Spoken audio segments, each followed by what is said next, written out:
Howdy, folks. I'm Jeff Gonzalez, former Navy SEAL, president of Trident Concepts, and host of the Bulletproof Workshop, powered by AR15.com, where we discuss knowledge, skills, and ability to help bulletproof your everyday performance in whatever your field or passion. Welcome to Podcast 019. My next guest is a former Army Sergeant, Iraq War veteran. He was painted by President Bush for his Portraits of Courage, where proceeds are donated to the George W. Bush Presidential Center. He's a record holder for deadlifting with one leg. Am I? Well, you were, I guess. I'm going to go with it. An avid golfer, which is also pretty cool. I'm really excited to talk about that. He's a scuba diver who apparently thinks sharks are cute. And as executive director for Black Rifle Coffee Company Fund, he helps serve members and veterans gain access to the help they need. He's a legacy veteran, one-legged deadlifter, scuba diver, voted sexiest wounded warrior, and nude portrait model. You really rummaged through the social medias. Please welcome to the show, Jay Fain Jr. What's up, Jay? How are you doing? Doing good, Jeff. How are you, brother? I'm good. Yeah, I thought that, you kind of thought that you could duck that one, voted sexiest wounded warrior. I'll explain those. Oh, I'm sure. Okay. Maybe no explanation is needed for those. Well, if my wife is listening to this podcast, she's going to be like, what are you talking about? What is he talking about? Fair enough. I'll explain that. Fair enough. All right. Well, I want to thank you for taking the time to come up here and do the show. I know traffic down the death corridor can always be a crapshoot, so thank you for coming up. Yeah, no problem, brother. And thanks for having me. My pleasure. Speaking of time, I want to take a short break to pitch our sponsors real quick.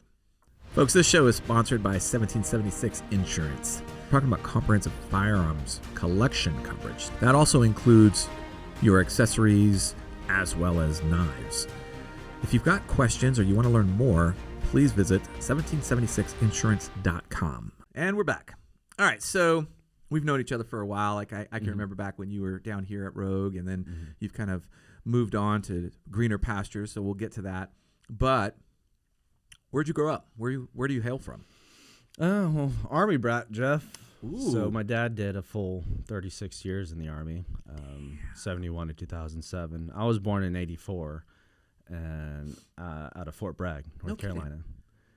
And my dad was, I forget what he was doing there at the time.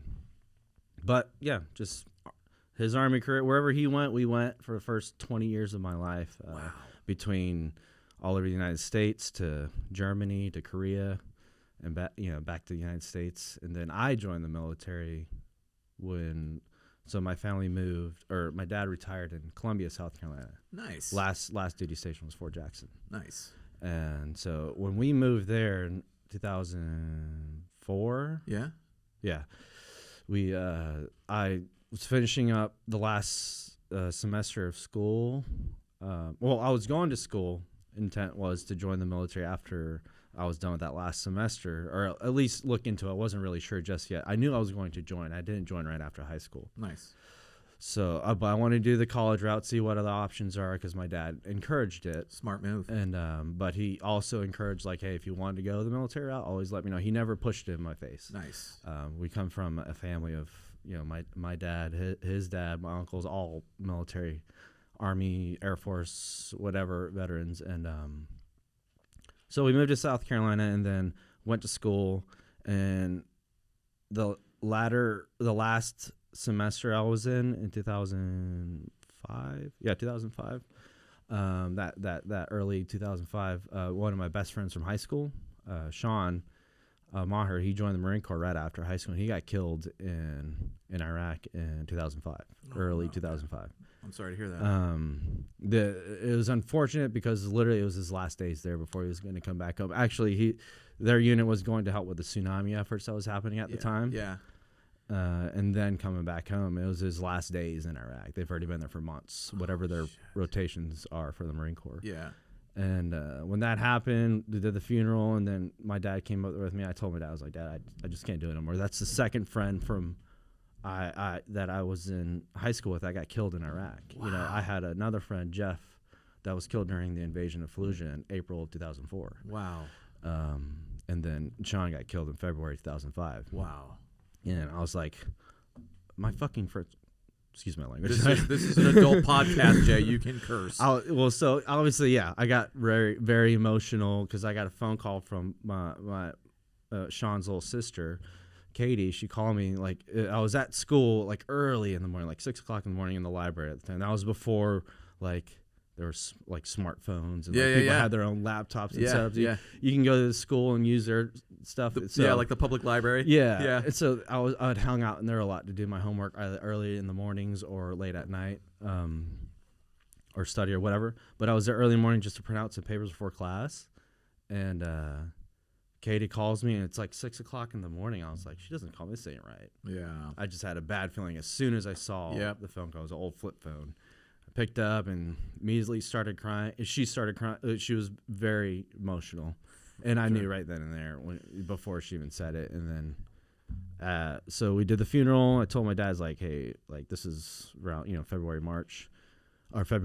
I told my dad, I was like, Dad, I can't. My friends are dying. I need to go. I need to do something. Yeah. Other than just, that happening and then, obviously 9/11 happening during my junior year of high school. Right. And all that. And me being a legacy Army or, military family, brat, whatever you want to call it. Like I was always going to join the military. And that was my only route in my mind. I never thought about, well, I can go to school to be a lawyer or a doctor or nothing like that. So I knew I was going to do it. And that was the straw that broke the camel's back when Sean got killed. And I joined and I left for the Army a month later, after I finished that semester, that summer 2005, did the whole Army infantry school, airborne. Nice. Got stationed in Germany, deployed to Iraq, and the rest is history. And the rest is history. we can get into more details with it. Well, we will. Absolutely. We can go back and forth. But I'm curious because, how was it growing up with so many like duty stations under your belt? Like that's something that I never experienced. I mean, I didn't, It's a very good question. Cause I get, it's a very good question because not a lot of people have experienced that growing up in their lives. Exactly. You hear the old, either the typical all-American boy growing up in middle of America, been in the same town, went to the same school, the same kids from, kindergarten to senior year, and people don't. That's how they grew up. My life, I grew up, in a world type of view. So I had to experience and not conform, but adjust and adapt to different cultures all the time. Yeah, exactly. And plus, it was great to even because I'm half Korean. So being in Korea in my early childhood a few times in the later 80s, early 90s, and just living in Korea, seeing my mother's where she was born and raised and all that. Visiting the family there. And so it was good to experience that, having a worldly view of without things. Question, man. But I guess the cons, the negatives is so every 2 years, make new friends, boom, lose my friends. It wasn't like there was Facebook, Instagram, fucking Snapchat, TikTok. Then it was you fucking leave. That's it. Here's a number, here's an address, maybe, keep in touch, but, I might move too. Yeah. And then that address is no good after 4 years or something like that. And then it's gone. So it sucked losing friends, but it was kind of cool because over the years, I might run into someone, I've ran into people that I went to elementary school with during that time when I was an Army brat. So it was kind of cool, running into people again, but it just sucked making new friends and then starting over again. That, especially that was as a kid. Yeah, as a kid, it was annoying. So I had, my sister went to 3 different high schools. I went to 2. Wow. So it was a little different for us, but I very much am very thankful for the way I grew up. The way you described the first category of military members was me, basically. I grew up in a small town. I'm still friends with my high school, guys that I went to high school that I knew when we played t-ball together, so that totally described me. I was like, damn, how did he know? What did he get that info from?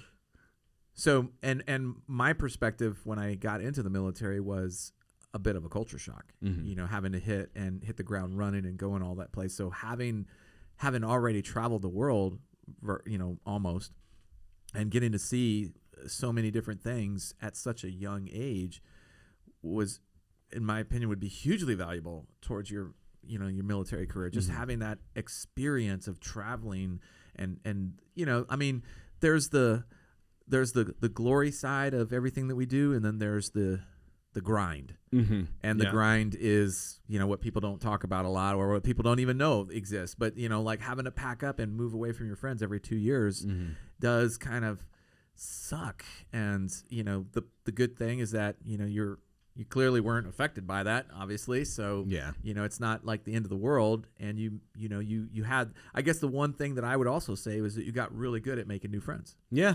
That's. So, I grew up with an older sister, and her and I, it was just her, so it was great having a sister. So her and I were best friends growing up because it was just her and I moving around. So, we've talked about this over the years, like how it's like it's easy for me to like be around like a random group of people and just be comfortable and get to know people and not be out of my element. I never really truly feel out of my element, even like at whatever random area, situation, wherever I'm at. Like That's hugely valuable. I could like sit there and be comfortable, get to know some people, Like what's funny is like my job, not just this job, but the Trident Concept side of the house. I joke about it how I'm a dysfunctional extrovert.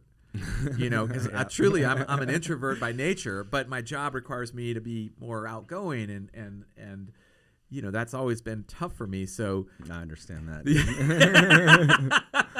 So having those experiences and being able to just kind of like, I mean, that's all just being able to, hey, there's a group of people, go make friends, and that became kind of like how you managed as you move forward. So I think that's actually kind of cool because, like, even to this day, I'm still socially awkward. If I'm around people that I know, totally different story. Totally different. But as soon as you put me in a place where I'm like, I'm like giving sideways glances, and I'm like, how can I get out of here? It's the fastest way possible. Where's my exit? I must leave. It's like, I left the stovetop on. I gotta go. So I kind of like envy that in a sense. That's kind of a cool thing to have. Like I joke a little bit about like, what's your superpower? Growing up, what did you really excel at? And that's actually pretty awesome to have that. But I also have your powers too, because I could do the same thing if I feel like it. It's like I feel awkward, I'll just slip away. I'm good. I know how to do the Irish exit very well if I needed to. I'm going to the bathroom. See ya. Yeah, I love that. That's so funny because the first time I heard that, it had like more of a derogatory because it was usually the guy that would leave when it was time to pay the bill. Yeah. Jay made an Irish accent. It's like the bill came to the table and like we're looking around. That motherfucker. Yep. All right. Well, so you traveled the world at a young age. That helped form kind of like like you said, as a legacy family member, it made sense that would be kind of like where you go. Because I've seen it the opposite. I've seen it where somebody pushes back hard from that. As soon as they can, they're out. They're like, no more. I don't want to do that anymore. So it's nice to see that kind of did empower you to kind of move forward in that. What was something from your childhood that kind of still impacts you today? Is it the traveling, or was it something else because I imagine that going to all those different places, there was something that also probably helped like lay the foundation for your...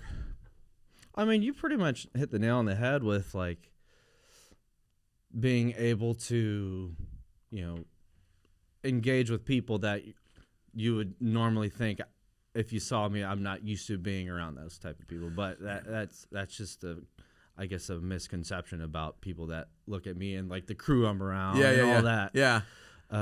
Or just with any of us, really. They might think, oh yeah, like even you, Jeff, like, oh yeah, he's cool. He can get along with everyone. But little does everyone know you're an introvert at heart. You rather just be home or whatever you like to do. For sure, man. I could sit down and Netflix and breakfast tacos. That's my go-to. That's code. I'm gonna get shit for that. That and like you said, just the experience of dealing, like knowing, not saying knowing what to, like I never know what to expect in the new places I live, but I know what I need to do to sustain, survive, adapt. I love those situations. So that's hugely valuable because, when you like boot camp is boot camp. It doesn't matter what service branch. It's just there to kind of help conform you to the new norm. Yeah. Right. And you already kind of had that going for you. So, just like, I wake up kind of like whatever. You've seen it. It's like, there's some novelty to it, I'm sure. But nonetheless, it's like nothing that you're really that surprised by. Whereas a lot of other folks that hadn't had that experience probably might have been a little, I guess, shell-shocked is a good way to put it. I can remember some guys from my boot camp that just would be like a wreck. Oh, yeah. And I'm like, okay, I don't have my shit together, but I just don't want to be like that. I don't want to be like that, whatever's going on. So we kind of touched on probably what the hardest part of growing up was, which is your inability to sustain friendships for long periods of time. But what about your fondest memory of your childhood? I know Korea, going there and visiting your relatives and your family lineage and whatnot. But I guess, a lot of my early childhood, like my fondest memories are being in Korea. Really? Because not being in like the major city Seoul or nothing like that, but being in the outskirts, like the small towns and the mountain towns and all that, like we're closer to where my mother's from. Yeah. Just being literally just a Korean kid out in like the smaller towns, run around barefoot by the rivers, playing with my cousins, like catching frogs and stuff like that. Memories like that were like my most fondest and cherished memories. How long were you guys stationed there? The first time we were there in the later 80s was about 4 years, and the early mid 90s, about 2 or 3 years. Yeah. So that's actually a pretty good chunk of change. Yeah, almost like 6-7 years that you got to spend there. That's actually pretty nice. And a 4-year stint is actually really nice. So that you actually can kind of get some momentum and growth going. So that's awesome, man.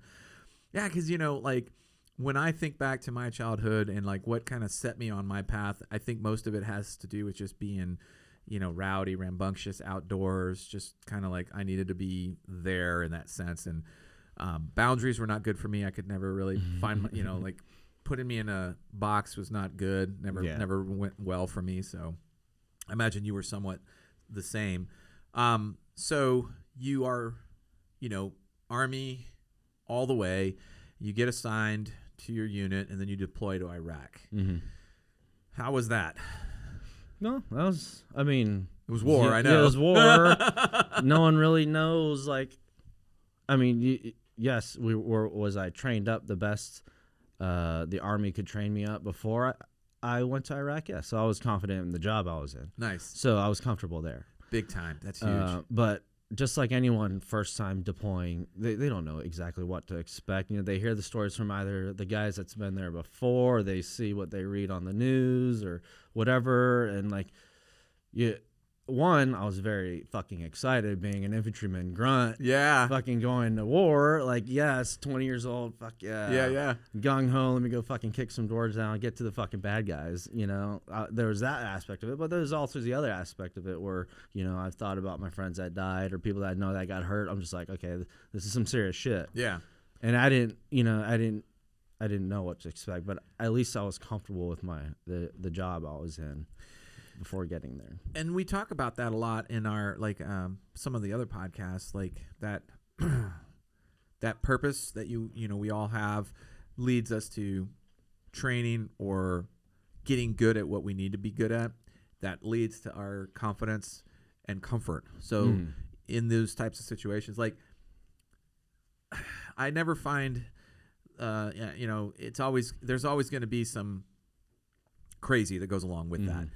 And when I talk to some of my guys about their first, because I can remember what made it real to me was my first deployment, was a combat deployment, and we lost guys on that deployment. And what made it real for me was when one of the guys from my platoon was assigned to escort the bodies back to the States. And I'll never forget that. It was like such a somber moment for me. And I was like, what's going on? I didn't understand the depth and what was happening, but it was one of our senior guys and we were still, doing the job. So, you could see that he had worked his entire career to be in theater, to be fighting. And when he was asked to escort the bodies back, he rogered up without question. And I was like, whoa, Perry Perry was the first one. Like, he wanted to be the first one out the door. He wanted to be the first one on the gun. He wanted to be first one for everything. And then it took me a while to realize that. So that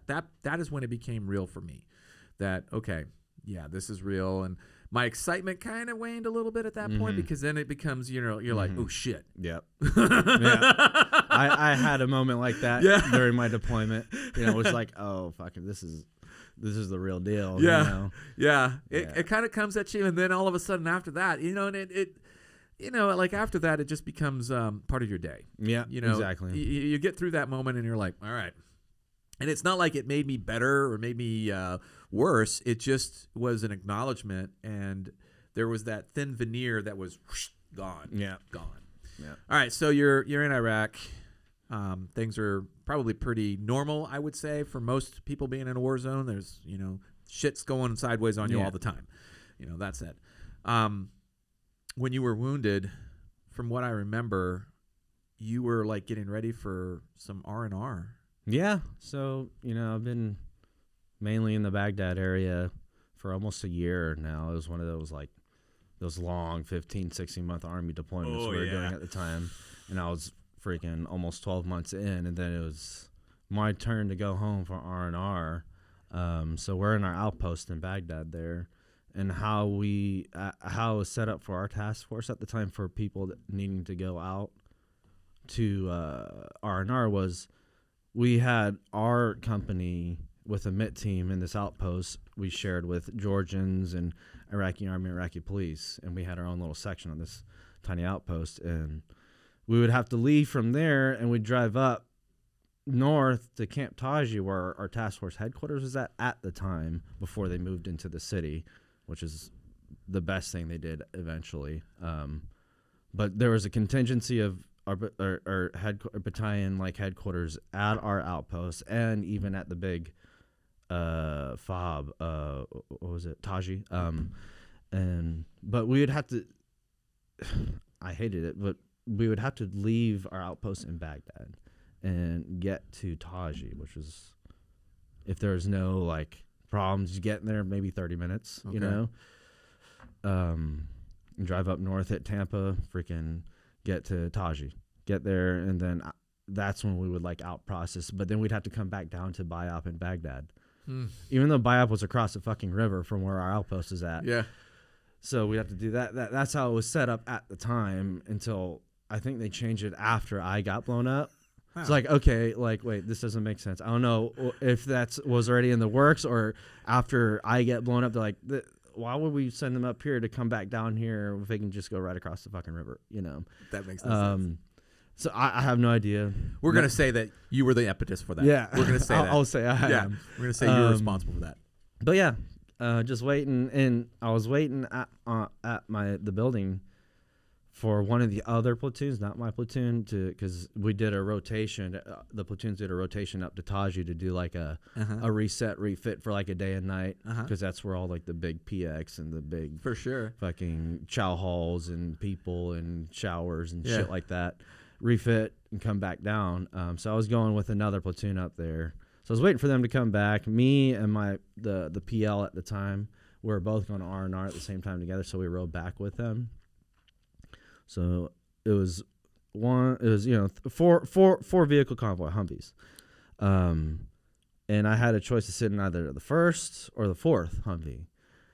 I was like, I want the fucking fourth Humvee, because generally it was always the first vehicles that would fucking detonate an IED logic or something. It's not a bad choice. Not a bad decision. Not that day. Let's just throw this curveball right now. So freaking, I've done this route, this drive, or whatever, from our outpost to Taji freaking 100 times before. Yeah. I know the route fucking the back of my fucking hand, and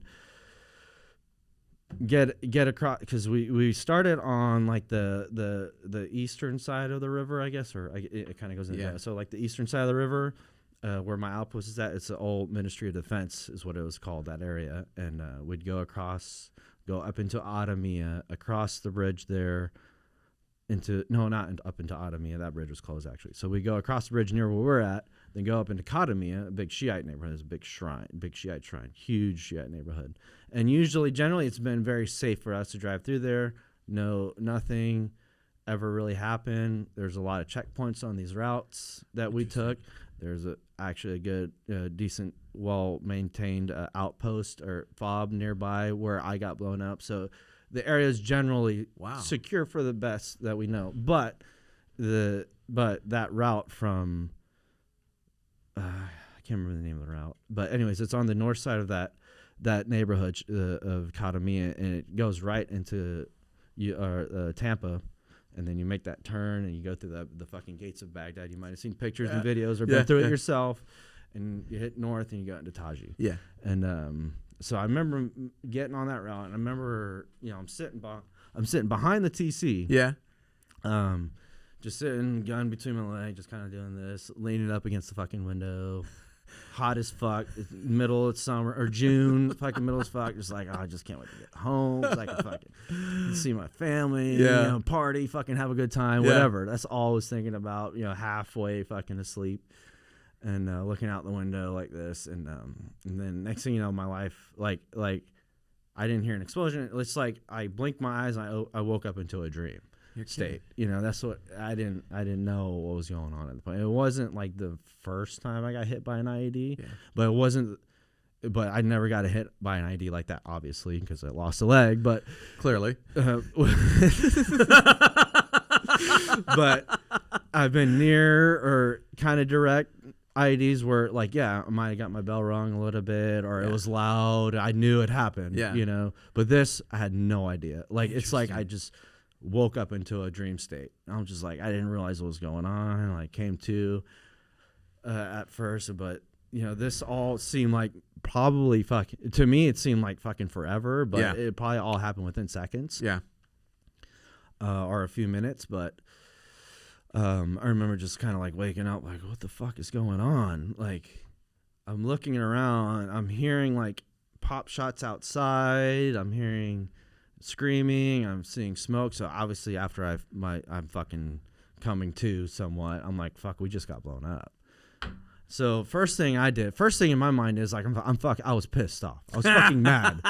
I was fucking irate, mad. Like, I'm just trying to get fucking home, and I'm trying to pop the fucking door in the Humvee so I can get the fuck out, get my gun, and just like, fucking whatever. Yeah. Kill everyone. I was so fucking mad, You're fucking with my leave. Yeah, I couldn't find my gun. I couldn't fucking open the door, and I knew something was wrong. Fucking, I remember looking around, looked to my left, the guy sitting behind the driver, he was fine. And the gunner sitting in the turret, he was obviously pointing to the 6, so he was sitting, pointing at me like this, and but he was fucking slouched. Oh no. My buddy Mark Eisen, he's he was the gunner for the vehicle, and he was just slouched. I was like, oh, fuck, is he dead? Like, and I grabbed him. He didn't wake up or anything like that. But I think I remember the guy behind the driver yelling at Mark or trying to wake him up or seeing if he's okay. And then I remember the TC, my buddy Sergeant Lopez. He was yelling at the driver to move the vehicle because the vehicle was still operational. Wow. It didn't hit the engine block. The IED that hit me hit where I was sitting right outside the door, and he was able to move that. And then, like, I remember, I think Sergeant Lopez, he fucking said something to me, like checking on me or whatever, and I don't remember. Right, that's when I don't remember fucking shit. Wow.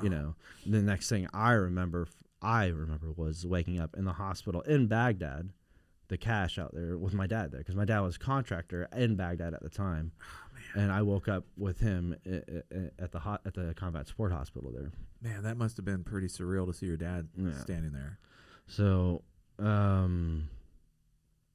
but what happened, from what I was told from, everyone that was on ground that had me the whole time from there to when I got to the OR there, before I woke up, boom, an EFP hit my door. So, and people don't know. Yeah. If you want me to explain. If people don't know, I was just going to say, please explain. EFP is, it's explosive force penetrator, or explosive force projectile, or something like that. Yeah. But pretty much it's a copper, like, fucking disc or Yeah. whatever Yeah. that's concaved, and they fucking pack whatever explosive behind it, Yeah. and they could fucking pretty much put in like a PVC or something like that and directionally point these things, Yeah. angle them or whatever, and when it explodes, that copper comes out. It comes out and turns into like a fucking hot fucking copper. Yeah. That's all it is. So that shit goes right through our fucking metal, our Yeah. armor, like hot knife through butter. Yeah. So that's and so those are the big fucking things that we've seen over the years when we got Soleimani and going against Iran. It's because Soleimani and his fucking goons were the ones who supplied that shit to the Shiite militias in Baghdad, and they're using those IEDs to hurt, kill, and all that because those things are fucking deadly. Yeah. There's not really much you can do to stop those things. Yeah. I mean, it's a. I think with your background, you might have worked with them. I know the UDTs used to back in the day, right? Yeah, well, it's nothing more than a shape charge. Yeah. A shape charge. And, the way that a shape charge works is that the blast wave from the shape charge directs that plate, basically. And the reason why it's concave is so that it can absorb that energy and be propelled by that energy. Mm-hmm. And it literally, I mean, it is extremely effective at just cutting through stuff. We would use it to, like, if we had to take out, like, for instance, if we had to take out a generator that was in a compound, mm-hmm. and it had like multiple, like fence, just like not a perimeter, not a force protection like a wall or anything, but just fence line, mm-hmm. like multiple fence lines, we could set up outside the kill zone of the perimeter there, and with a shape charge, it would literally go through both those fences and still hit the generator and destroy it enough to where it wasn't functional anymore, or damage it enough to where it wasn't functional. Mm-hmm. So those things, and I've shot those things like aimed at a target over, like 50, 75 yards. Yeah. And they are surprisingly, I mean, it's not like it's a rifle aiming, but I just have to get it close. Mm-hmm. So if I'm aiming for a vehicle, that's actually a pretty decent sized target to hit. It's not that hard. Yeah, apparently the one that hit our vehicle, there was like quite a few of them, like 4 or 5 of them in really? One. And the one that came up through me, like, kind of came out. It was outside my door. It just kind of came in an upwards angle. Interesting. So that's why I still have one of my legs. If it would have came across, yeah, a different story. But I guess it kind of came at an upwards angle. Wow, like, something like that. That's wow. why I completely missed. That's interesting. And I mean, what pisses me off is that that type of technology that was eventually disseminated to the bad guys was that should that's a whole other story, but we knew that information, we knew the assistance that they were getting, and we didn't. I knew that shit there as a grunt in Iraq in 2006 and 2007.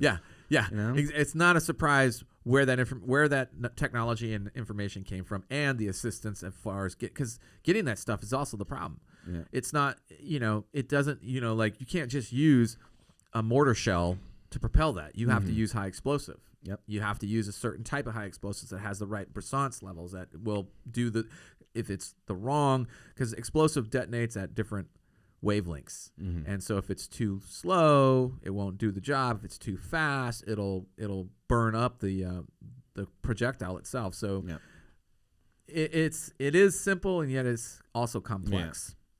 So that kind of pissed me off. That was always one of those things that I was angry about, because we knew where that information was coming, yet we didn't really do anything about it. Maybe diplomatically they were trying to do stuff behind closed doors, but that really didn't help us out on the field. So you wake up in a hospital with your dad. I imagine if I had to go through that situation and my dad was standing there next to me, I think I would be like grateful beyond measure. Oh yeah. So that doesn't happen. No. There's exactly. There's rare cases of that happening with guys or girls getting hurt overseas and waking up in combat theater with their parents at the hospital. Like I think I might have heard that story one other time, but it was great having my dad just retired from the Army and started contracting. Wow. And he literally was on the same side of the river as me. That's amazing, man. Working, and I didn't get to see him while we were there, Yeah. even though we're only a few miles apart because we're both very fucking busy. Yeah. But when I got hurt, obviously they told him, and I woke up with him in the hospital. So it was nice having him there, because I wouldn't. Well, I mean, obviously, yes, they would have taken care of me. I would have eventually got here, without question. But it's nice having a family member. It was a familiar face, and someone that that's very familiar with the military that can help through whatever process. That's the other thing. Bullshit or whatever. Not only that, but also probably well respected. So I was very fortunate for that. Dude, that is actually, the more I think about it, the more, again, I couldn't put into words how grateful I would be to have my family members there, or a family member there. Probably not my mom. That would not be good. But but my dad for sure. My mom. My mom wouldn't have been able to do that. She would have been beside herself, dude. Exactly. That's what I'm saying. My mom would not. My mom wouldn't have wanted to see that. So, it was. So that's the other thing. Like I feel for my dad now, because that's the one thing. Like, he hates even talking about it, or thinking about it. Yeah. So even though it happened to me, it affected him like that. Because I can only imagine having a son. Seeing my son, because I have a stepson. I can only imagine if that happened to my stepson. I'd be like, are you fucking kidding me? But you'd have to stay strong for him. And I understood what my dad did for me, and I fucking love. I obviously I love my dad regardless, but I love him even more so for what he helped me through. That's the other thing. It's like, he sometimes we call it swallowing the poison, and so he swallowed the poison for you so that you could be focused on what you needed to do. That's amazing. So you get back here. You came back through San Antonio, didn't you? Mm-hmm. Yeah. So I did Brooke Army Medical Center in 2007. I was in the hospital. I wasn't in the hospital that long. Maybe inpatient status at least for only like 3.5 weeks. Well, that's nice. So I had a fresh. Not really like a fresh, clean amputation, but kind of, I guess. So the amputation, the wound was so high. So let me tell you the story about Bring it from the Humvee to when I got to the hospital. Bring it. And this will explain this. But so when the EFP hit and Sergeant Lopez was telling me, or like trying to figure out what was my status, I think that's what was going on. I don't remember anything. But what he told me, when he said that, he said, yeah, I was doing like a status check, and that he didn't get an answer for me. I was just like making like weird noises or saying some stuff. Like, yeah. And then he heard just like a fucking death scream from me that I don't remember, Yeah. And then I just went quiet or something like that. And he's like, oh, fuck, something is wrong. And so when they got the vehicle out of like the kill zone area and somewhat secure and he can get out and assess the situation, the door couldn't fucking open on my side because it was just so Swiss cheesed, mangled. So they had to go from the other side and pull me over with the ammo cans. And he knew it was bad because like fucking my gun was gone, my door was fucked. Fucking, he can smell because I guess I was on fire too, Let me just add that to the equation. And just a lot of stuff was going on right here. He can see blood, but he knew it was bad. He didn't know how bad until he could fucking finally get me out of the vehicle. And they laid me on the ground there in the street, and he said he was on top of me, and that like I wasn't like completely unconscious, like I was kind of like in and out. My eyes, and he was just like slapping me to keep me. He's like, before you get mad, dude, I'll tell you, I was fucking slapping you. Like, dude, I don't give a shit, man. My ass is alive. Don't get mad. Okay, I'm sorry. I just had to like. That's hilarious. I was like, I would have done the same fucking shit to you too. Oh my god, so true. He and then the medic, Doc Souders, he came over there. And he could see that I was bleeding at very high, and that the wound was so high they couldn't put a tourniquet on. He didn't have a junctional tourniquet. Like back then, a lot of the, I guess, regular like just line medics, they didn't have like those types of supplies unless they took the initiative to get their own like specific supplies like that. I don't think he didn't have a junctional tourniquet on him at the time where he could put it all the way up there. Yeah, and so his best thing is like he just needs to somehow stop the bleeding, figure out where the fucking blood's coming from. Yeah, and he can already guess that it's coming from the femoral artery. Yeah, And so he knew it was fucking bad. Like, I'm going to bleed out and die if he doesn't do something. So he was just trying to stuff it, pack it, put pressure on it, and just hold it down. He said it wasn't fucking working. Yeah.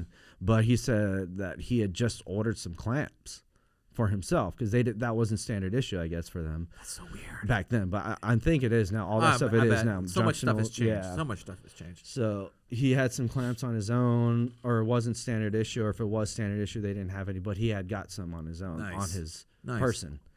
Just recently before that happened, and so he literally just dug and pulled my femoral and clamped that. Yeah.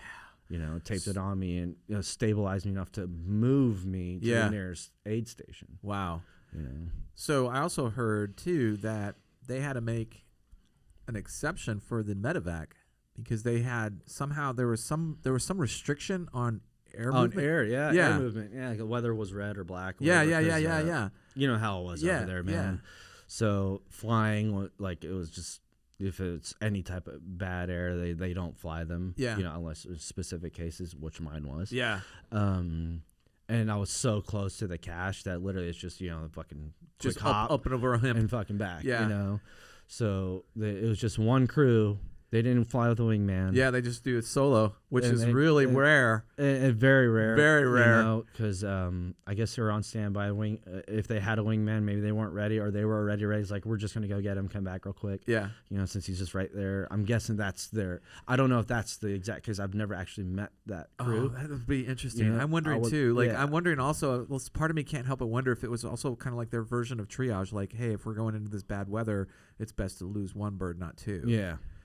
So who knows? I'd like to meet them eventually, or try to find out. You don't know what it was a 2.8 cache. Okay, was the unit. So hopefully, if there's anyone listening. Yeah. Anyone listening, hit us up. We'd love to find out. That was a 2.8 cache during 2006, 2007 Baghdad deployment. Please reach out to Jeff, me, or anybody, and I'd love to try to find out who that crew was. Yeah, for sure. Working that day, but. They picked me up, got me back, and, you know, straight into the OR, I'm guessing. Yeah, and, I bet you too, with the femoral bleed like that. Yeah, and, you know, they did emergency surgeries, and people had to give blood because there wasn't enough blood. What blood type? O positive. Really? There wasn't enough blood on site at the time. Oh, They were going to get some, but there was a whole platoon of people, like, I think they were up at the battalion, at HHC battalion level, that stayed and that had some O positive and gave some blood. That's awesome. You know? Yeah. But I woke up. I remember waking up. Well, here's kind of a funny story.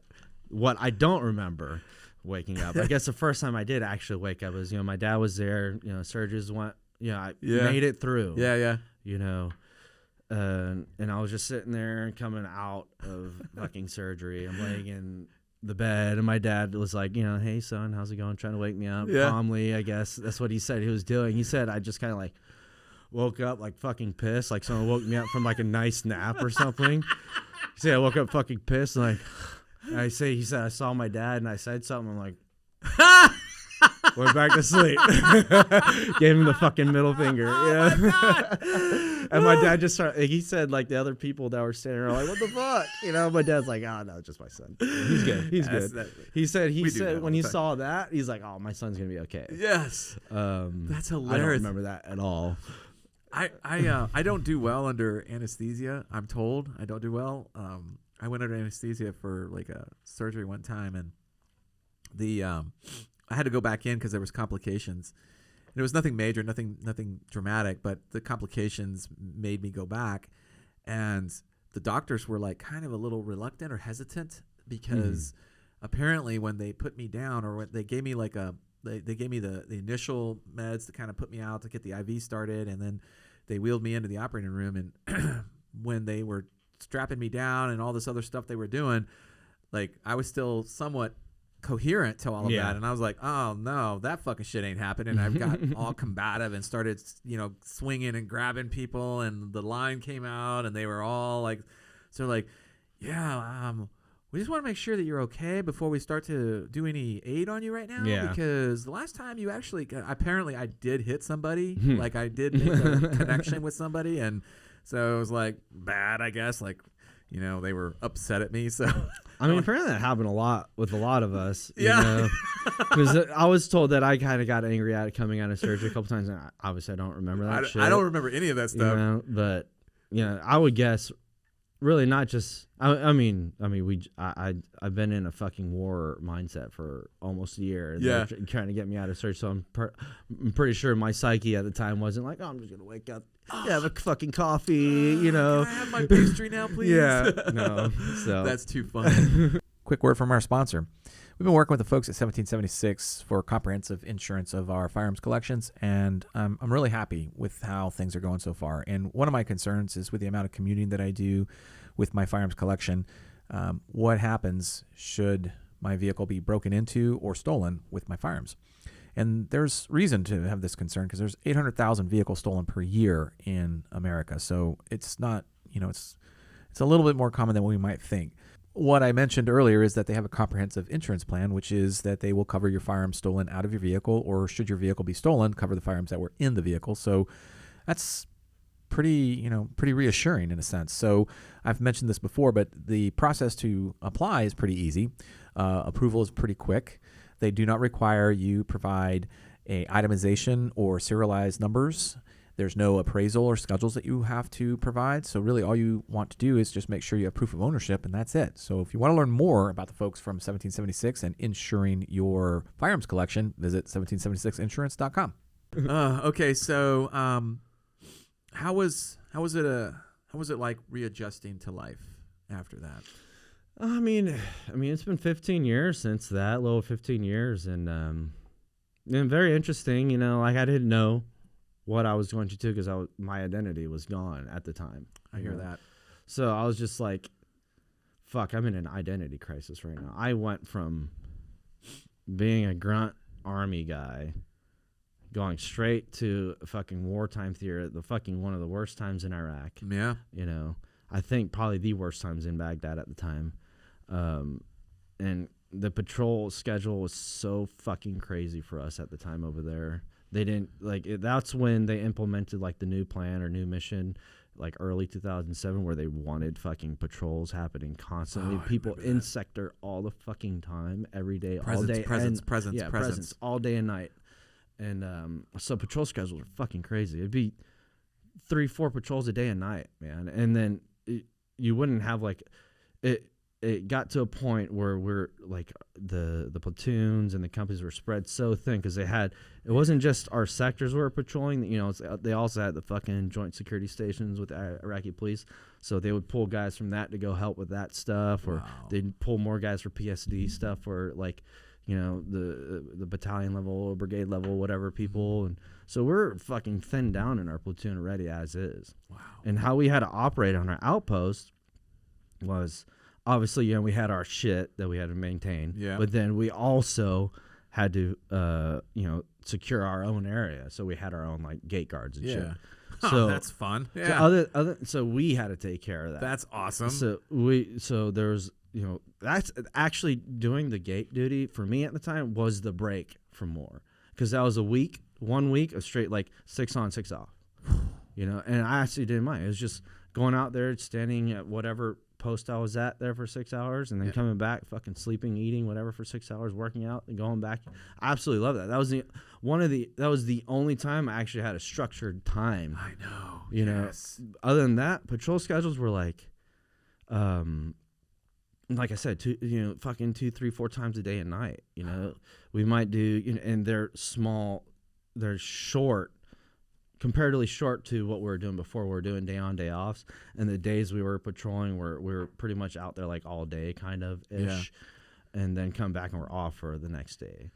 But this was every day. We'd go on maybe like 2-3 hours at a time, have a fucking 2-3 hour break, 2-3 hours at a time, have a break, fucking do Overwatch all night long, then come back, and then the only time we'd have a break from that stuff, like 1 or 2 people may have a patrol off. So there might be some extra time between patrols, but because we were spread so thin and we didn't have any replacements at that time. They didn't start coming in till about the time I got hurt. So after that, it got better apparently, at least with personnel coming in. Yeah. The scheduling still fucking sucked from what I heard, but no doubt. Yeah, So it's crazy, man. So you had mentioned your identity crisis phase. Yeah. So the identity crisis I had, so I went from that mindset for fucking almost a year, like you said.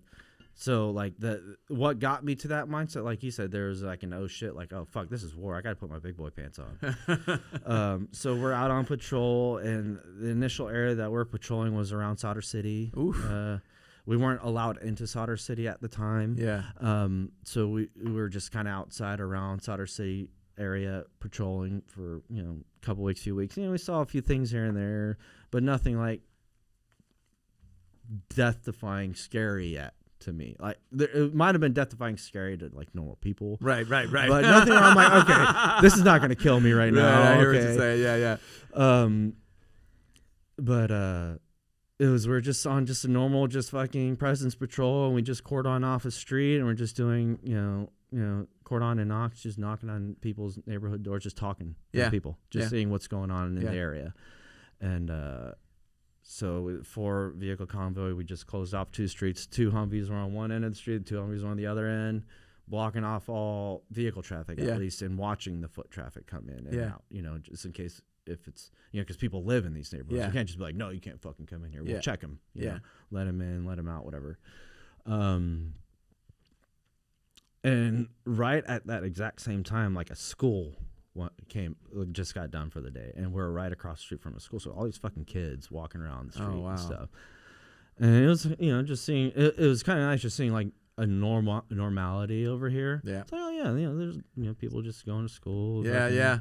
Living in their sometimes normal it's hard. lives. Sometimes we forget that. And I was like, okay, if I can, cool. And then one of the other gunners was like, hey, this is where it's pretty fucking cool, like how in tune we are with our senses. He's like, hey, man, something's wrong. I keep seeing this gray van multiple times, I think, just keep an eye out. So all the gunners that were up on the turrets and the Humvees, I was behind a 50, just keeping an eye out, looking at all the vehicles and all that. It's like, and at some point, the gunner that was with me on my side of the street's like, hey, Jay, he's just yelling at me over the fucking turret. Hey, Jay, bro. Fucking van's down here. I look over, I was like, oh yeah, there it is, and we just keep an eye on it. And I got my fucking binos on it, and I'm trying to look, and I couldn't see. And all I could see was like the back half portion of the van, because the front half was blocked because it was parked on a corner, and the front half was blocked around the corner. Gotcha. And all I could see was the back half, and it was a little shady because all I could see was the dark window. Interesting. And I'm like, okay, let me just keep my eyes out, put some binos on it, just keep my head, on a swivel. The proverbial swivel. Yeah, and but it wasn't in my field of fire. It was my buddy on his side. But still, it's at that time the turrets didn't have the big fucking things over it. It was just right here. Yeah, like you're standing up, and it's fucking chest defilade showing if you kind of crouch down. But if you're standing up all the way, it's like fucking right here. Yeah. So I'm like, okay. I got a fucking building here to my right.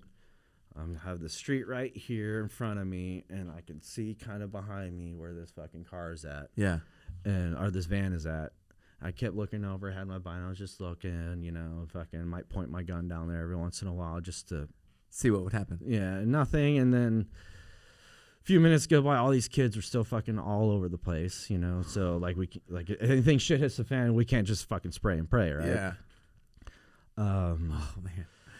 But sitting there in this van, like a few minutes later, and this car came. I stopped the car. He turned around and left, and I looked over at the van. Right when I looked over at the van, I saw the fucking shot. I heard it was a sniper. Oh no shit. The van.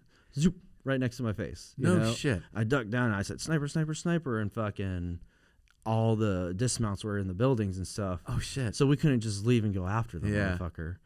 And we couldn't shoot because all the kids. Oh. And he was already parked, and I'm guessing he had a battle buddy with him that was a driver. Yeah. Once he shot, they were fucking gone. Oh, man. And then once the guys ran to the fucking truck, by the time everyone got in, we went, and the guy was fucking gone. Yeah.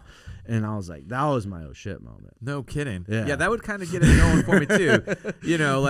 Like ping right over the shoulder. Yeah. Like that sound is very distinct. Yeah, very when you hear it. And I was like, oh, fuck. So coming from that mindset, that oh shit mindset, to fucking, you know, getting into, you know, dealing with shit like that, among other things, death of our own people, other people, whatever, just being in that war mindset. Totally. For fucking 12 months. I didn't know anything else because I was just already in it. Because that's how you had to fucking survive over there. 100%. And and I didn't have I didn't have like a redeployment back home. I didn't have like a transition to meet with the family. I didn't have a fucking like go home, like a military ball. I didn't have all that stuff that happens when guys come back from home. I didn't have none of that shit. Yeah. I came straight from here's shit, here's life. You know, here's real life, you know?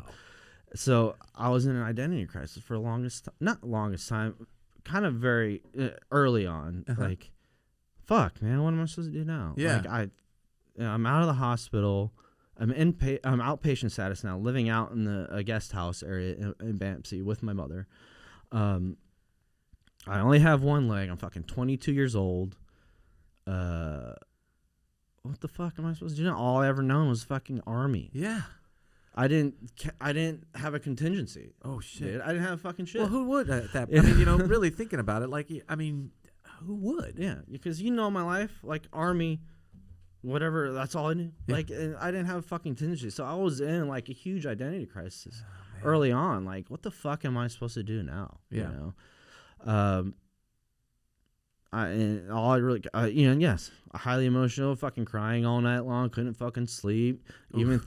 Even thinking about like fucking just ending it for myself. But then I those thoughts went away quickly. Good. And I had a bunch of like fucking all these pills that they gave me, and really at one point during my recovery, I can't remember at what point, I had some of these pills, and the ones that I needed, I kept, because I had like an ostomy bag, so I still need to take like stool softeners and stuff like that.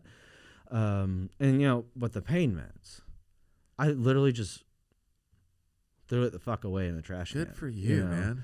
And then when I went to go see the doc that was taking care of me, the PA, he's like, do you need I was like, no. He's like, you sure, man? I was like, no, dude, I just don't want to be on this shit. Doesn't make me feel good. Well, I don't like who I am when I am on this 100%, stuff. yeah. And I identified early on how addictive it was. I was like, this shit's too fucking dangerous. This is I learned then that this is going to turn me into a person that I won't recognize. Wow. So I fucking threw that shit away early on. Good for you, because like I saw how much I was like, oh, wow, this is good. This feels comfortable. But then, pain meds really are not meant to sustain or help with chronic pain. It's only like maybe minute pain, but you're going to take fucking Percocets, whatever, if you're in chronic pain. You're going to feel good, but still be in fucking pain. Yeah. Yeah. Oh, yeah. That's a whole mental fuck. So I was like, threw this shit away. I'm just going to take what I need and just make my appointments. And that's how I got started initially. But I still had to deal with a lot of other shit. Yeah. Trying to transition and figure out who the fuck I was. Yeah. That year I was there before I medically retired out. It was an interesting year, but fucking I learned a lot. Yeah. Hard. Yeah. Well, like thinking about it now that you've mentioned it, like everything you've ever known was the Army, and now you are medically discharged from the Army. Mm-hmm. And people don't realize what that really means. They just think, oh, okay.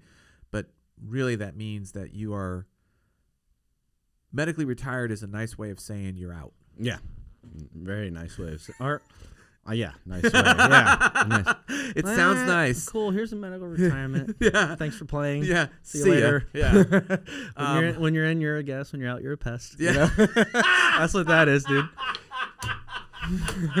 That is awesome. Yeah. I'm keeping that one. That's a keeper. That's how it is. It man. is so true. Unfortunately, that's how it is. I mean, that's how it was.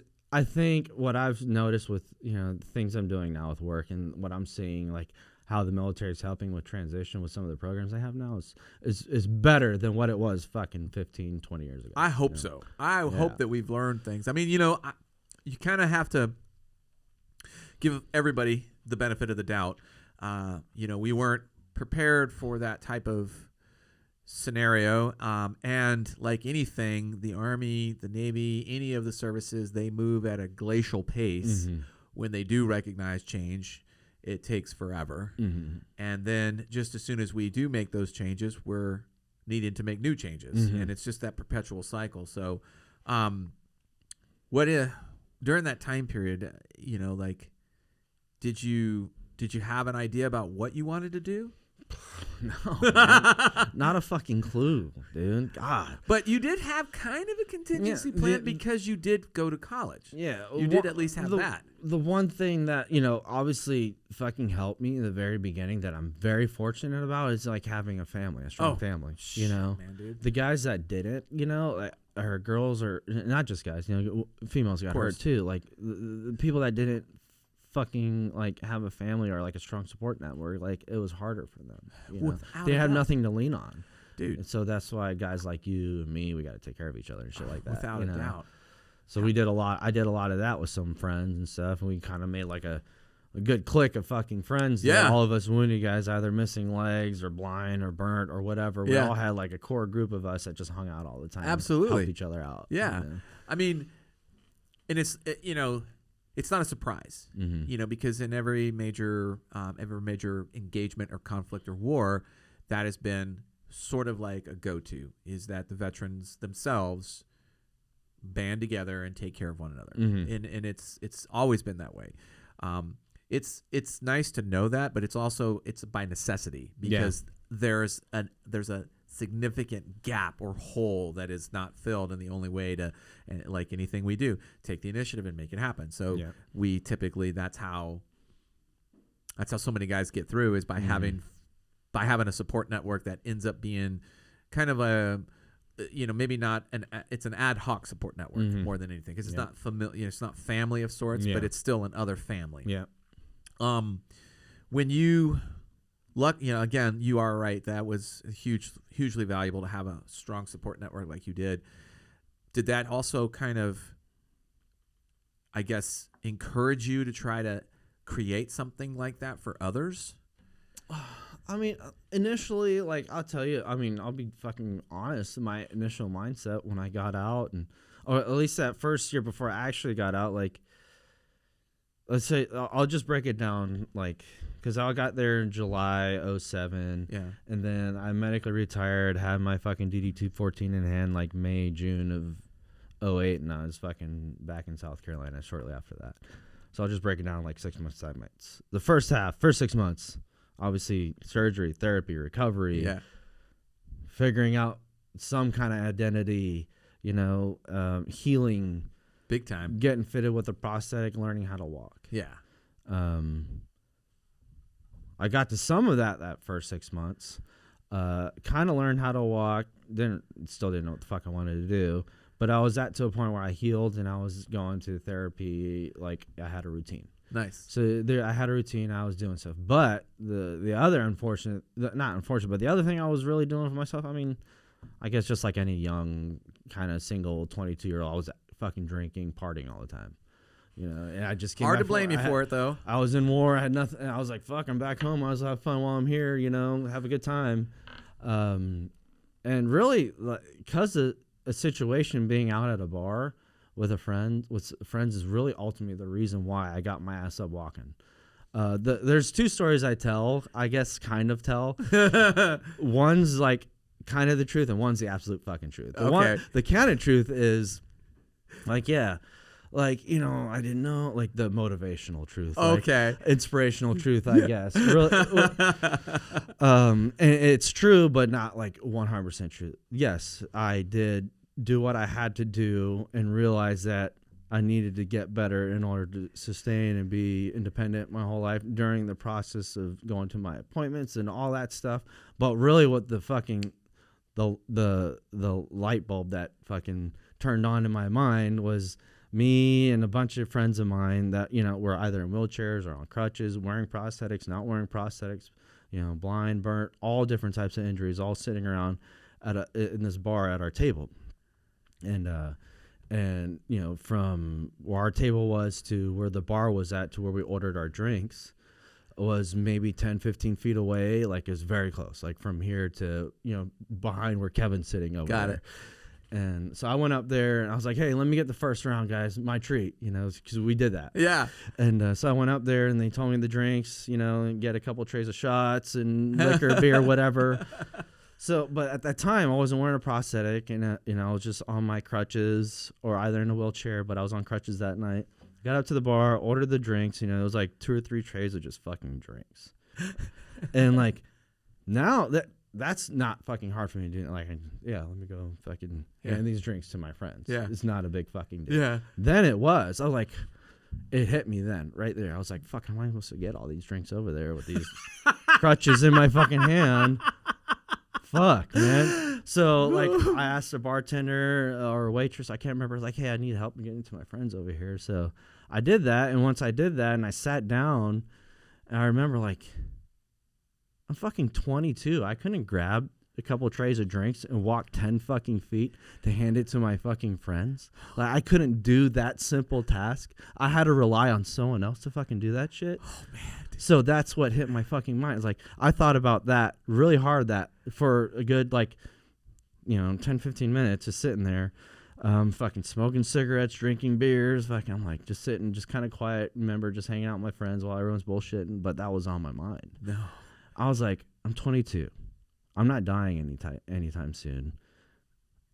I have a whole life ahead to live, and I couldn't accomplish a simple task of bringing a couple of trays of drinks from the bar 10 feet away to my friend because I was confined to my crutches and all that stuff.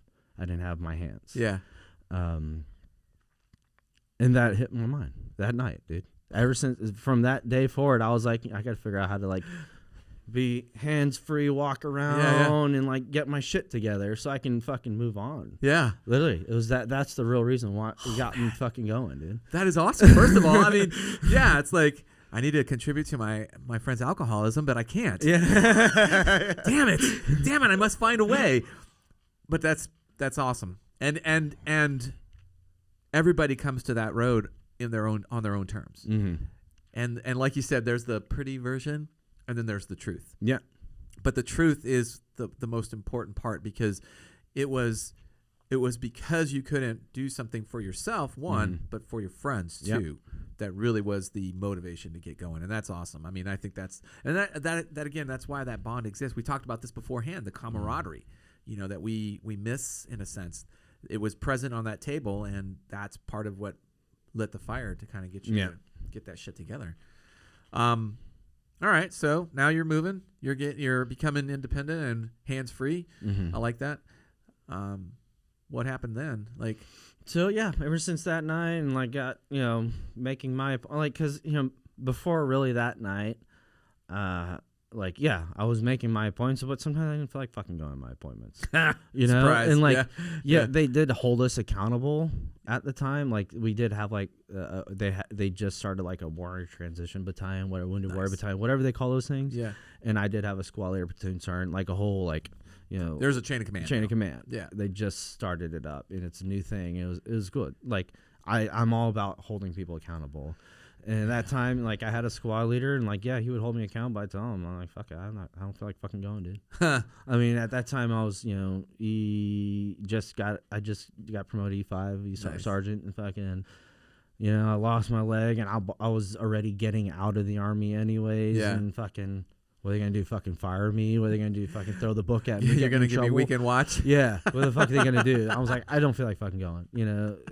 I think about those times, that mindset I was in, I understand that mindset, and I see, and then when I meet guys now that are in that same mindset, I understand it, and I empathize, but also know how I can maybe help get them out of that. Yeah.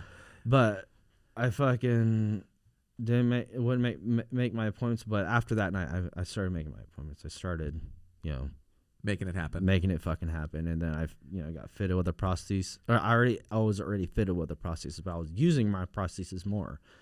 And learn how to just be independent without any assisted devices. Nice. And then as soon as I got to a certain point and the doctors think it was good and everyone's good, I started out processing. And at that time, I guess if there was a regret, not saying the Army wasn't good at retention for wounded warriors back then, but I don't know if they had it figured out completely then. Because if they would have been more harder on recruiting and retention for the wounded warriors like that, getting out where we're at, I'm not sure how they were at Walter Reed or wherever else. Yeah. I probably would have stayed in. I'm like, I would have thought about, There's things. There's things I can do. Absolutely. But I was in that fucking, I'm 22 years old. I can't be a fucking grunt anymore. Why the fuck would I want to be in the Army? That's my identity. Yeah, it's my identity. Yeah, yeah. But I wish I would have been mature enough, or the Army would have been better at retention, or a combination of both, or whatever. I might have stayed in and made a career out of it. That's awesome to hear, because one of the things that I was going to ask you is more than likely I will have stayed in. Yeah. Well, one of the things I was going to ask you is like, what would have been your do-over? And that sounds like that would have been your do-over. That's the one do-over maybe I would have done. Yeah. Because that was the whole plan, because I was already at the kind of at the end of my contract when I was in the Army then. Mm-hmm. So I was already looking into like reclassing or getting out or going back to school or something. I didn't know. Yeah. But then I knew I was going to join the Army, stay in the Army. So I knew I was going to eventually re-up. You know? Yeah, that's. I feel like there's a lot of missed opportunity in that sense.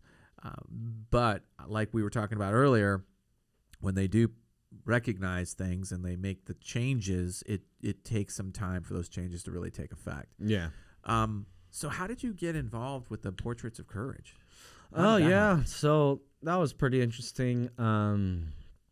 So President George W. Bush obviously started his Bush Center there, or he's always had it there, his library, his museum, and all that. And back in 2011 or 2012, he started the golf tournaments that he was doing annually for Wounded Warriors and the bike rides. Like he was doing a bike ride and a golf tournament. And one of the guys who's on his Secret Service detail in the Dallas area, who's a friend of mine, he texted me one day, or he called me or something like that.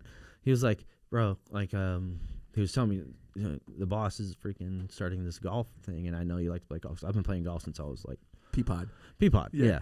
And I was like, he's like, he's like, no guarantee, but if you want to do it, sign up for it, and then it's an application process, and they will choose people out of the applications. And so I signed up for it, and I got chosen out of hundreds of people that probably signed up for it. I'm not sure, but 20 of us got chosen or something like that to play in this tournament. So I played in I got to the tournament, and I was good. I was teed up, ready to go play a decent round of golf, and I fucking shit the bed. No. In that tournament. A little choking action going on there, Jay. I shit the bed because one, I was tired that day. I remember during the tournament days, and then I was in pain. I remember. So I wasn't playing the best golf, but I still had a lot of fun. Yeah. But when when a veteran that does one of the golf tournaments or the bike ride becomes part of the alumni. Nice. For that organization, for Bush's organization, they call it the Team 43 alumni. Yeah. And I can't remember, 2014 or 15 or 16, whenever he did, I think 15. I think so too. And before that, the book came out. Like I got email from his staff and all that. Like, hey, president's doing this book thing or whatever. It's really kind of vague. They didn't put too much detail out about it. Not surprising. Yeah, surprise. They're like, but you're going to be in the book, and it just needs you to sign a release, and so it can be published. Okay. We're going to have nudes of you, and you need to sign off on this. But he apparently, so I wasn't really sure what he was doing, or like I knew there's some kind of painting thing. I really wasn't sure. Makes sense. But he painted like almost, I think it was like 99 different portraits over a time span of almost 2 years or so. A year and a half, actually. 2 years, maybe around that time frame, of different veterans that served and then got hurt. And I'm not sure how they chose who they took pictures. And I've heard, I could probably find out if I asked. I never really asked. Yeah. But I got chosen as one of his portraits, and I saw the portrait. Pretty freaking cool. I saw the book. Yeah. And I'm glad you brought that up, but because I wanted to speak about it a little bit too. So they showcased him at the George W. Bush Library at the SMU Uh-huh.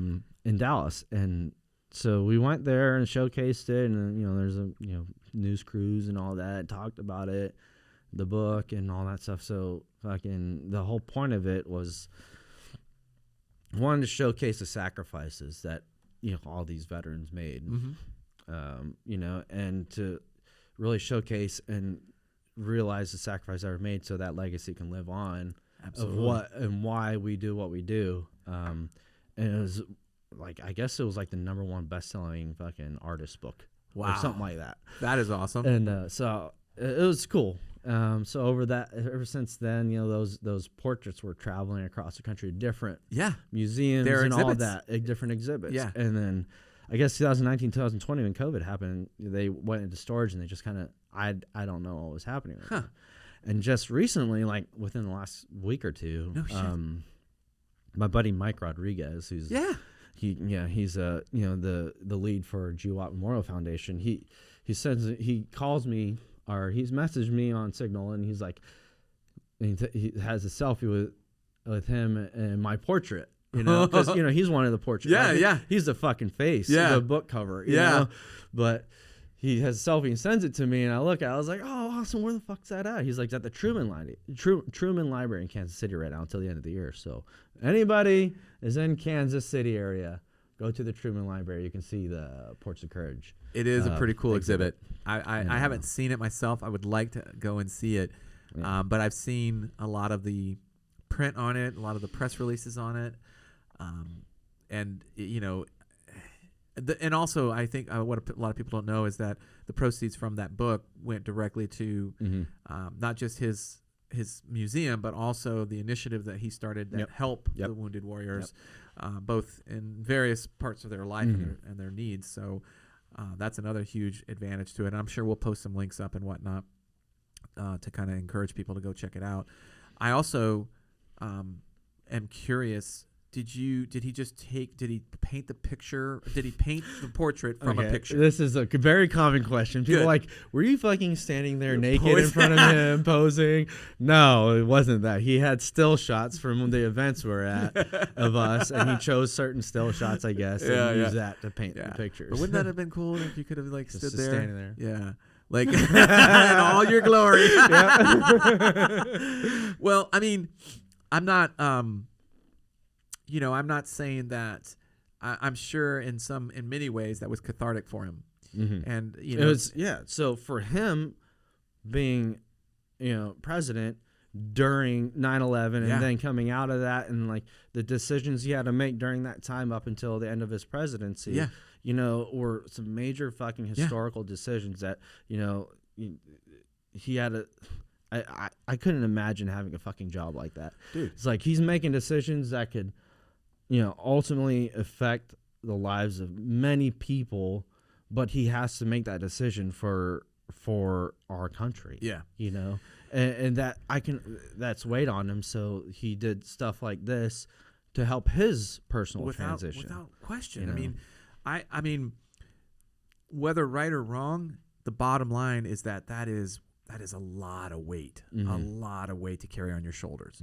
And, props to him for doing what he had to do during that time period. Because I mean, I'm not going to lie, thinking back to 9/11 and the choice of having him as president or Gore as president. Yeah. Post 9/11, how grateful I am that we had President Bush to guide us through that period. He was honestly, regardless of people's political positions and all that stuff, I think he was the right man at the time.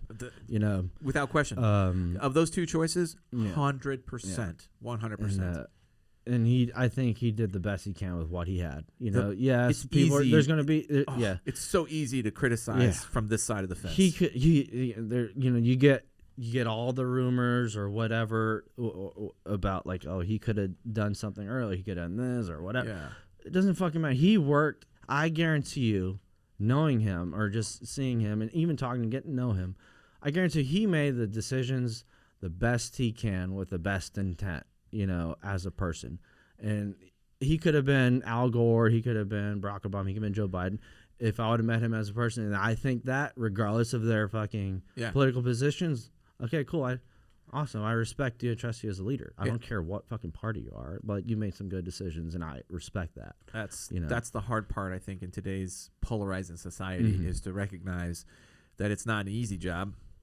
And while we get wrapped around the axle of a single kind of point, there are so many facets to that job, one of which is knowing that you potentially will be sending people in harm's way that may not come back. Yeah.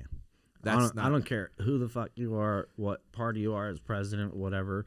Everyone's gonna get criticized during wartime as a president. Absolutely. You know, you're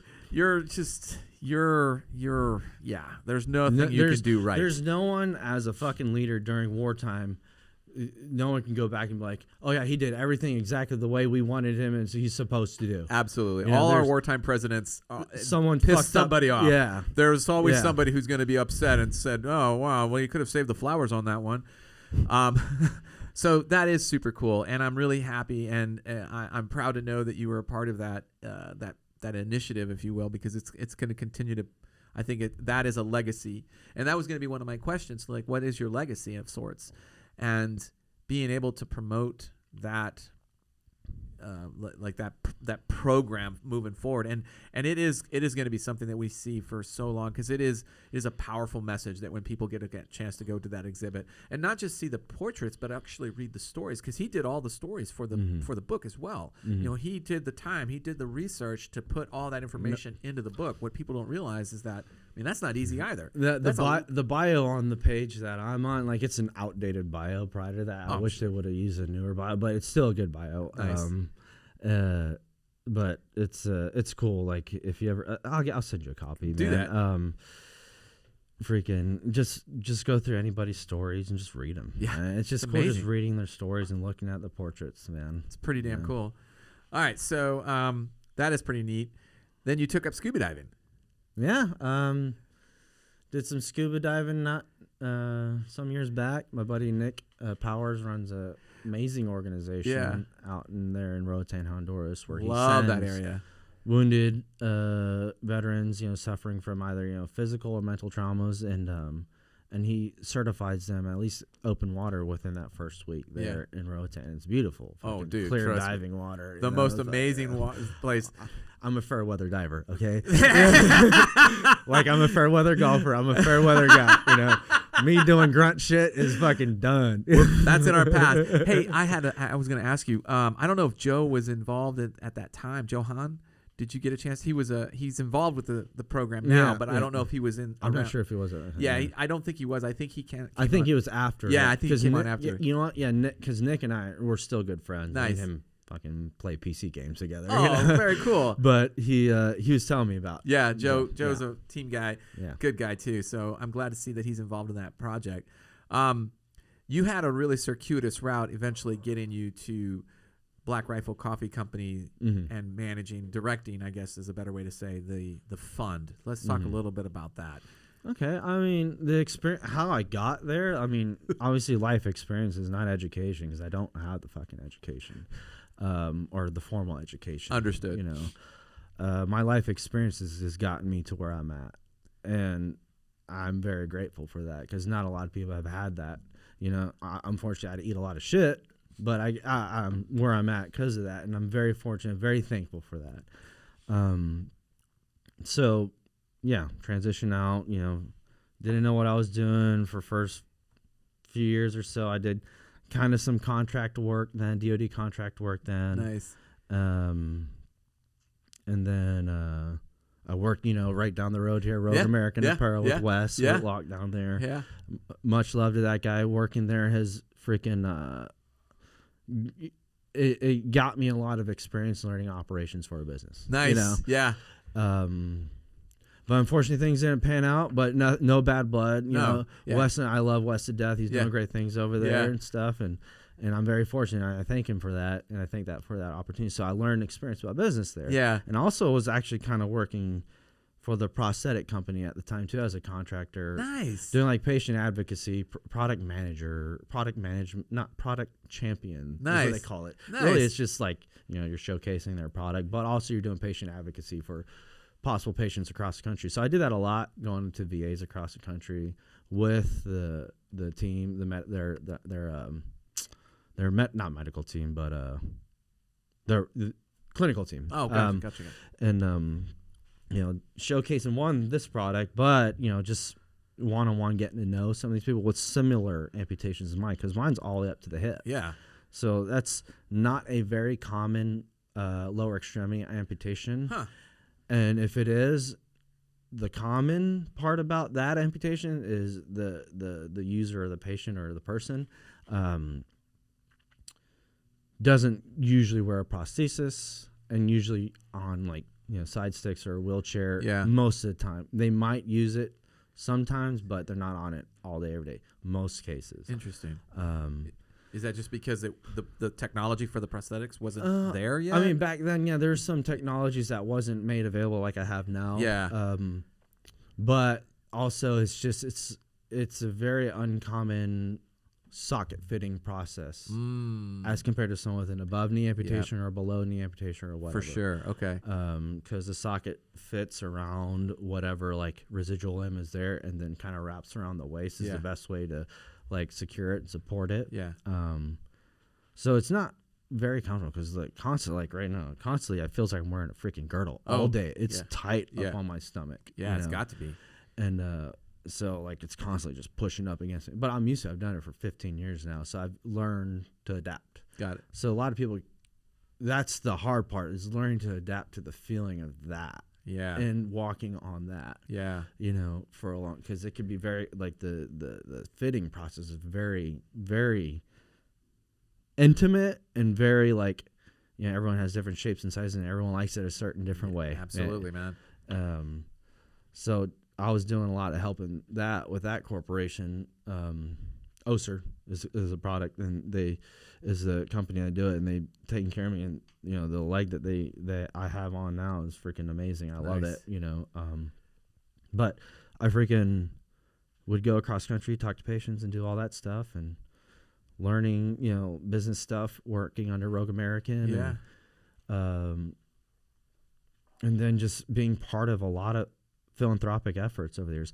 Little did I know that I kind of was becoming a philanthropist, and I had no idea. You know? Right. I didn't realize that. Black Rifle did. Yeah, you know? yeah, exactly.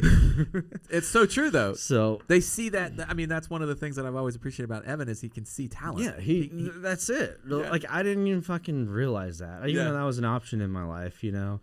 And I've made a lot of friends across the community and the nonprofit world that, you know, either leading organizations or working in other organizations all across the different aspects, you know, whether it's military, active duty, special operations, first responder. You know, it's kind of, I've made these friends over the years, and I didn't realize I was establishing a network like that. Exactly, yeah. You didn't realize you were putting all the hard work in. Yeah, and then I started, you know, over the years when, you know, Matt Best, Matt and Evan and Logan and JT and all of them were coming together, building this freaking amazing company and initiative and brand and culture and lifestyle that they got.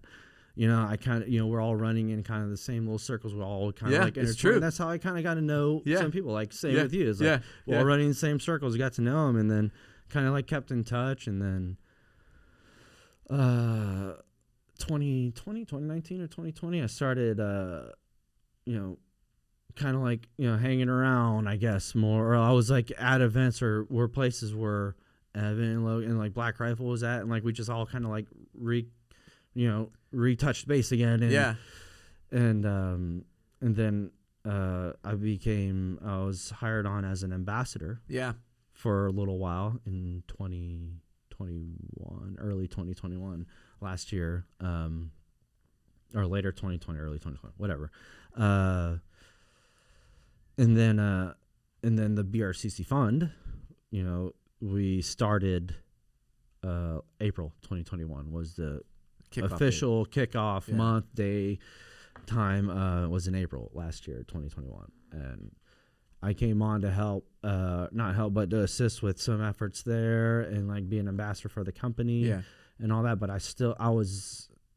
but my main job at the time, I was a DoD contractor working with, you know, all different elements across USASOC, JSOC, wherever, you know, but that was my main source of like income, my not identity, but what I was doing at the time to sustain a living and, you know, have a life and be productive. And, you know, Evan and all them being familiar with the work I was doing, and I told them, like, it was like, they're like, if, you know, if you ever want to think about coming on, you know, looking to see if there's any job openings that come up or whatever, see if there's anything, maybe we can figure something out for you. And then pretty much over the summer last year, as I was working and like going to events and talking to like, and then working, I came on and I was appointed to the position October as the executive director for the BRCC fund, October 2021. Nice. And I've been at it ever since. About a year. About a year now. Nice. Fuck yeah, it's So- been a year. I didn't realize it. So just right fucking now, it's been a year. That's funny. Holy shit. So for the audience, you know, what does the BRCC fund do?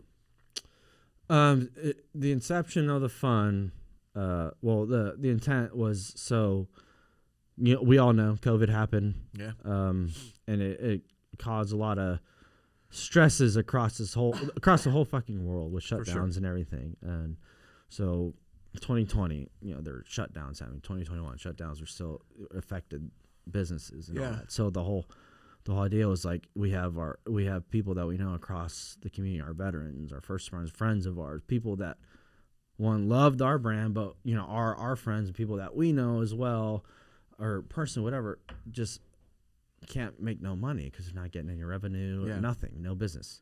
So the intent was emergency relief for veteran businesses and all that stuff. And we still do that, financial relief, emergency financial relief for certain special cases, situations, businesses, and whatnot. And we've established a network because we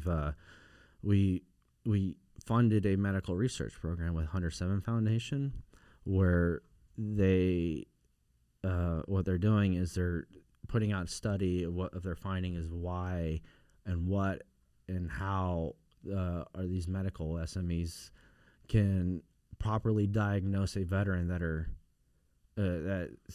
getting cancer, what to look for, because a lot of misdiagnosis is happening because of the toxins, the burn pits, or whatever that we were exposed to in Iraq and Afghanistan. Yeah.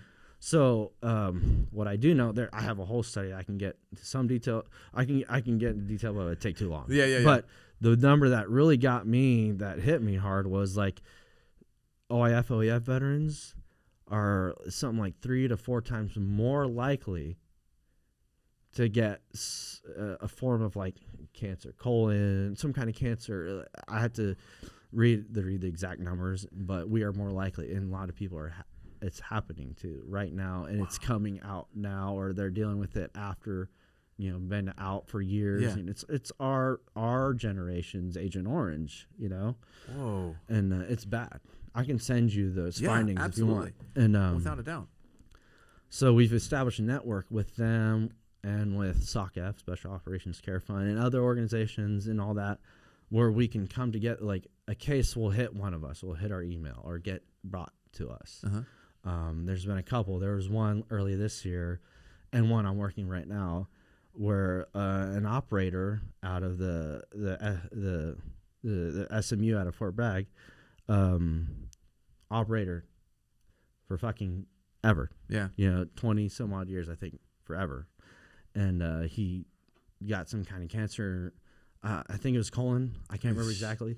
But anyways, regardless, he didn't know the resources to help. And I'm trying to remember how he got across my desk. But regardless, somehow the network worked where it came across my desk, my email, and I saw it. And it's exactly what we've been working on with 107 and SOCF, where 107, what we'll do, they'll make sure they get the care they need with VA, military, whatever, the right reps, the people Nice. get them set up. What SOCF and or us, BRCC Fund, can do, if there's any insurance or money like the military or VA won't cover because they don't know about these cases, because it's fucking new, these cancer. They don't know that it's like service connected or, all this stuff. Like, then they weren't paying for it. We or SOCF were providing, helping with them and their families, initially, so they can get set up. And 107 would come in and get them linked up with the right people to make sure, hey, this is the type of thing. These are the people that know what's going on. This is the diagnosis. This is what. So we've done that for that. And there's a guy right now, former 19th Group guy, former Northern Virginia guy, and all that. And he, same thing. His resting heart rate right now is like fucking like 25 or 30. What? Yeah, it's fucking ridiculous. It's fucking crazy, That's weird. But I talked to him on the phone and his wife and all that, and he's about his wits, strong, fucking minded, fucking SF guy, dude. Wow. And but he got misdiagnosed years ago. If that would have caught that early on, he wouldn't be dealing with this shit now. Oh my God. So that came. So I got him linked up and all. So we're all helping. So we're building. There's little cases like that out now that we guys, if y'all know people that are dealing with that type of stuff, please reach out to us. Yeah. But that kind of go aside because people are getting misdiagnosed from years ago, and they're dealing with the repercussions now because the medical community wasn't educated. Yeah. And I can see that how, because there was some nasty stuff, just, and it's inevitable. You that's just part of the job. Unfortunately, that's the environment that you work and live in. So the biggest problem is that the medical community was just unaware of the signs and symptoms, and they were misdiagnosing it. And then as they misdiagnose it, the treatment is not effective towards whatever is happening, and guys get deeper and deeper in the hole. They get deeper and deeper in the hole. And that's how the cancer is not being caught early on, because it's not even being addressed. It's not even on the radar in a sense. I mean, they just the PACT Act that just passed highlights that. No kidding. It literally just passed like within the last month. Wow. But it highlights all that stuff. So hopefully that passing at the government level will fucking start cementing down to DOD, DOJ, whoever. Yeah. And be like, okay, yeah, this is fucking serious. Now we've got so that was a huge win. Good. That being well, passed. It's good to see little things like that do actually make a difference. I hate to say it, but the government is a bureaucracy, and it does take almost an act, literally, to happen for movement to occur. So, well, that's great. I'm super excited that you're involved with that. What's the biggest challenge, though, in being in that type of a position? I mean, the biggest challenge is, we want to get the word out there that there's help, because, I mean, people know. So I just read a study that I got the other day so a lot of the veterans now that are in the military, active duty, they're not educated on what programs and what's out there for when they get out or when something does happen. I wish to get people at least the knowledge, like, hey, here's this program with this foundation or whoever that can help you if this situation happens when you get out, or unfortunately you get hurt or something happened. There's not a lot of education on those people. The military is doing good. We have a responsibility, putting that word out there, but also the military does as well. They're doing better with their transition process. They started that DoD Skill Bridge program, which is freaking cool, where guys and girls can do an internship to the last few months of their military career, and that's literally their job when they get out and all that stuff. That's really cool. That is cool. But we need to educate them more on what we can help, especially in the mental health aspect of things. Well, there's definitely a lot of unknowns in that sense, like what to do, what's available. Like, I think that's the biggest thing. Like, there are plenty of guys that will probably take the initiative and find it, but they're not the norm. They're, the guys that are most likely guys and girls that are most likely the norm are going to be the ones that just deal with it and don't seek out more information and try to find what's going on and find the help that they need. So it's great to see that you guys are doing that, and the fund will probably only gain in momentum that helps get the word out. I think that's the biggest thing is, like you said, awareness is key. The more we're aware of that, the more the medical SMEs are aware of it, the better they can diagnose that. The more that the veterans themselves are aware of it, the more they can start asking questions of the medical community or finding help through the VA or through whatever options they have if they're still on active duty. So that to me is a huge win. It's slow and kind of painstaking at first to kind of get that going, but it sounds like you guys are already really rolling hard. So that's great. Let me ask this question. And now that we've kind of almost come all the way to present day, how do you deal with failure? Now? Well, across the board, not just now that we've kind of looked at your whole life, how has failure for you evolved? Well, first, my definition of failure is probably different from your definition of failure. Fair. Anybody else's definition of failure. So my failure to me right now, what's going on with my life right now is, like I said, I just got married a year ago. I have a family now, and a son and a wife and all that. My failure is, am I going to fuck up as the father or the husband of the family? Like that's the biggest thing on my mind. If I can't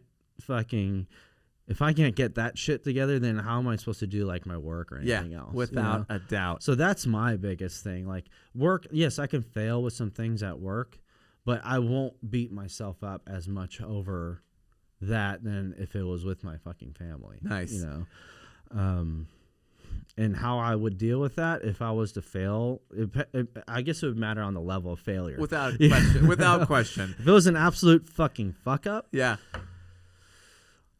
I would probably revert back to reaching out to my friends, like, hey, I need some help. But if it's something private that I need to deal with, I would just, it just matters on what it is. But I know. I'll go to the basic template of how I would deal with it. I love it. I would just sit back and think about what the fuck I did, and what to do next time better. I would AAR myself. Exactly. Yes. I mean, as funny as it sounds, that's the key, like the reason why I like to ask that question is I like to hear how people deal with failure, like in the past. Like we all have failures, mountains of them or molehills of them, whatever. You have failures, and you are where you are today, not because of the failures, but because of how you handle the failures. And like you said, I have to AAR myself, so that I hopefully avoid making the same mistake again. And that's kind of like a common theme that I hear from guests and